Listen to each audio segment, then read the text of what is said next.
pan de vida. El mensaje que traigo para hoy lo he titulado La verdad aunque duela, y leemos en el libro de Hebreos, en el capítulo 4, los versículos 12 y 13. Dice así: porque la palabra de Dios es viva y eficaz, y más cortante que toda espada de dos filos, y penetra hasta partir el alma y el espíritu, las coyunturas, los tuétanos, y discierne los pensamientos y las intenciones del corazón. Y no hay cosa creada que no sea manifiesta en su presencia. Antes bien, todas las cosas están desnudas y abiertas a los ojos de aquel a quien tenemos que dar cuenta. Hermanos, como buenos creyentes, como verdaderos hijos de Dios, tenemos la obligación de predicar la palabra de Dios y debemos predicarla tal y como es, sin adornos y sin añadir ni quitar nada, y por supuesto, de una manera correcta y clara. En estos versículos vemos las principales características de la palabra de Dios. Dice el escritor de Hebreos que la palabra de Dios es viva, o sea que tiene vida propia, y cuando la obedecemos produce vida en nosotros, nos vivifica. También dice que es eficaz, que produce efecto, y cuando la aplicamos puede cambiar nuestro estado de muerte espiritual en vida eterna. En 1 Corintios capítulo 15, verso 22, Pablo dice: porque así como Adán por su desobediencia, Adán representa la desobediencia, todos mueren espiritualmente. También en Cristo, o sea, aplicando su palabra a nuestra vida, porque Cristo representa la obediencia, todos serán vivificados, todos recibirán vida eterna por la obediencia a la palabra de Dios. La palabra de Dios, hermanos, es cortante, es penetrante y discierne lo que pensamos, y también conoce las intenciones que hay en nuestro interior, en nuestro corazón. Ante la palabra de Dios estamos todos desnudos, o sea, descubre cómo somos realmente. La palabra de Dios es como un filtro, y ante ella todo queda manifestado, todo queda al descubierto. Sabemos, porque así lo dice su palabra, que a Dios es imposible ocultarle nada, y mucho menos burlarse de él. Así lo declara Pablo en Gálatas capítulo 6, versículo 7. Dice: no os engañéis, no os autoengañéis, Dios no puede ser burlado, pues todo lo que el hombre sembrare, eso también segará. Aquellos que nos llamamos hijos de Dios, debemos adquirir el compromiso de predicar la palabra de Dios tal cual es, sin maquillarla ni tapujos y sin adulterar, y por supuesto de una manera clara y correcta. En Isaías 55, 11, Dios por boca del profeta dice: así será mi palabra que sale de mi boca, no volverá a mí vacía, sino que hará lo que yo quiero y será prosperada en aquello para que la envié.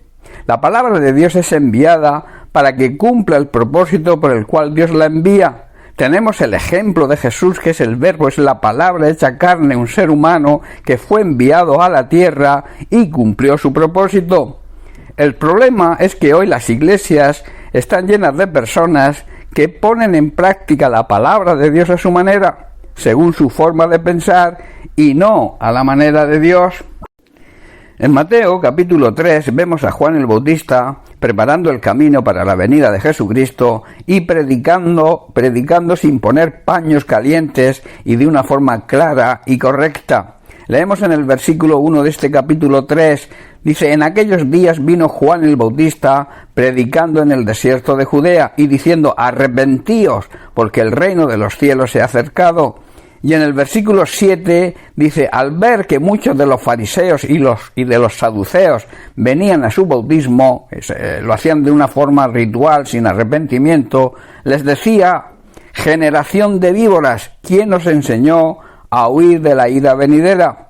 Y el versículo 8 dice: haced pues frutos dignos de arrepentimiento. O sea, en otras palabras, tenéis que demostrar que estáis arrepentidos de verdad. Y en Marcos capítulo 6, versículos 18 y 19, vemos de la manera que le hablaba a Herodes.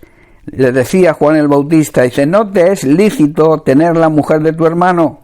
Hermanos, hoy se necesitan personas que prediquen como Juan el Bautista. Los falsos, los asalariados, por miedo a la persecución, por miedo a la crítica o quizá por miedo a perder su posición y su paga, predican lo que le agrada al oyente y no lo que necesitan que se les predique. La verdad, hay que predicar la verdad sin adulterar, la verdad pura y clara. En Juan capítulo 10, versículos 11 al 13, vemos unas palabras del propio Jesús, cuando dice: yo soy el buen pastor. El buen pastor su vida da por las ovejas. O sea, el buen pastor dedica su vida a servir a las ovejas, mas el asalariado, y que no es el pastor, de quien no son propias las ovejas, ve venir al lobo y deja las ovejas y huye, y el lobo arrebata las ovejas y las dispersa.